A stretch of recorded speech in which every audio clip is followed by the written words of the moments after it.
जय हिंद दोस्तों, आज हम इस वीडियो में देखेंगे कि डॉलर का डोमिनेंस यानी कि डॉलर का प्रभुत्व पूरे विश्व में कैसे बढ़ा। आज आप लोग देखते होंगे कि डॉलर में ही एक देश से दूसरे देश में या हम जब ट्रेड करते हैं कहीं अन्य कंट्री से तो हम डॉलर में ही करते हैं। तो आज लगभग सभी कंट्रियां डॉलर में ही व्यापार करती हैं। तो सभी देश डॉलर से व्यापार क्यों करना पड़ा, ऐसी क्या स्थिति आई कि डॉलर का प्रभाव इतना बढ़ गया, आज हम इसे कुछ बिंदुओं में समझने की कोशिश करेंगे। तो चलिए देखते हैं डॉलर का डोमिनेंस कैसे बढ़ा। तो सबसे पहले आपका आता है ब्रिटेन समझौता, यानी कि जब सबसे पहले 1990 में अमेरिका से ब्रिटेन ने उस यानी की लकड़ियों का जब समझौता किया तब वहाँ से डॉलर का डोमिनेंस बढ़ा। लेकिन सबसे मेन बिंदु आपका द्वितीय विश्व युद्ध से, यानी कि 1939-1945 में जो द्वितीय विश्व युद्ध शुरू हुआ वहाँ से डॉलर का डोमिनेंस ज़्यादा बढ़ा। क्यों ज़्यादा बढ़ा?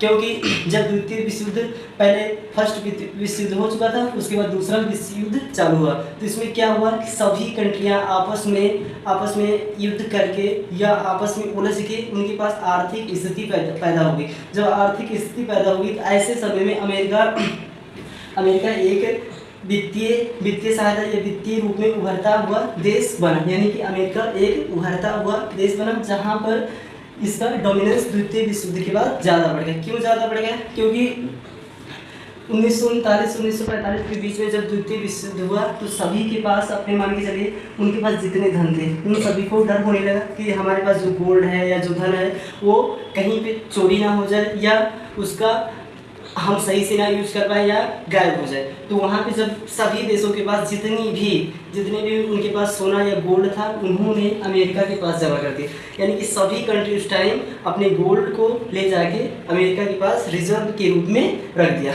बाद में क्या हुआ अमेरिका ने कहा कि हम गोल्ड के बदले हम डॉलर में ट्रेड करते हैं। उन्होंने गोल्ड देने से मना कर दिया। जब गोल्ड देने से उन्होंने मना कर दिया कि हम गोल्ड के बदले डॉलर में ट्रेड करते हैं तो यहाँ पे डॉलर का डोमिनेंस सबसे ज़्यादा बढ़ गया। तो यही कुछ कारण है कि डॉलर का डोमिनेंस बढ़ गया।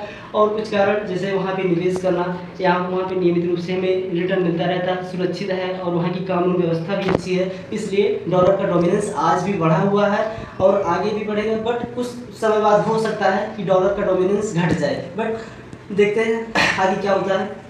चलिए देखते हैं प्रमुख कारण, यानी कि डॉलर के डोमिनेंस बढ़ने का प्रमुख कारण हम देखेंगे।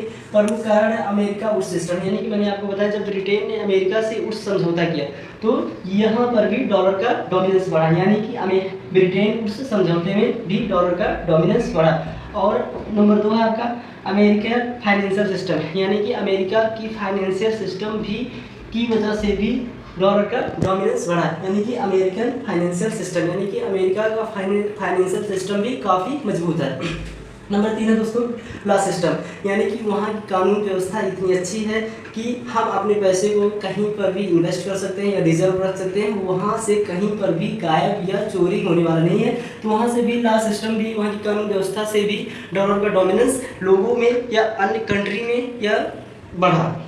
अगला है अमेरिका ट्रेजरी बॉन्ड, यानी कि अमेरिका जो बॉन्ड इशू करता है उस पर अच्छा खासा रिटर्न देता है, इसलिए वहाँ से भी अमेरिका में डॉलर का डोमिनेंस या अन्य देशों में अमेरिका की डॉलर का डोमिनेंस बढ़ा, यानी कि ट्रेजरी बॉन्ड वहाँ की सरकार जो भी बॉन्ड जारी करती है वहाँ अन्य देश के लोग या अन्य सरकारें भी ट्रेजरी बॉन्ड में इन्वेस्ट करती हैं, उनको वहाँ पर सुरक्षित या गारंटीड रिटर्न मिलता है, इसलिए अमेरिकी ट्रेजरी बॉन्ड की वजह से भी डॉलर का डोमिनेंस बढ़ा। और कई देश के केंद्रीय बैंक हो गए, कोई भी देश का हम नाम उठा सकते हैं, कोई भी देश है वहाँ की केंद्रीय बैंक अपने जमा या खाते में डॉलर का भंडार एकत्रित करती है ताकि उससे भविष्य में डॉलर को लेकर कोई दिक्कत ना हो। क्योंकि आज अगर देखा जाए तो ऑल कंट्री में डॉलर में ही ट्रेड हो रहा है, तो सभी केंद्रीय बैंक डॉलर को सुरक्षित रखना या उसको इकट्ठा करना अपना उद्देश्य रखते हैं। अब देखते हैं टाइप्स, यानी कि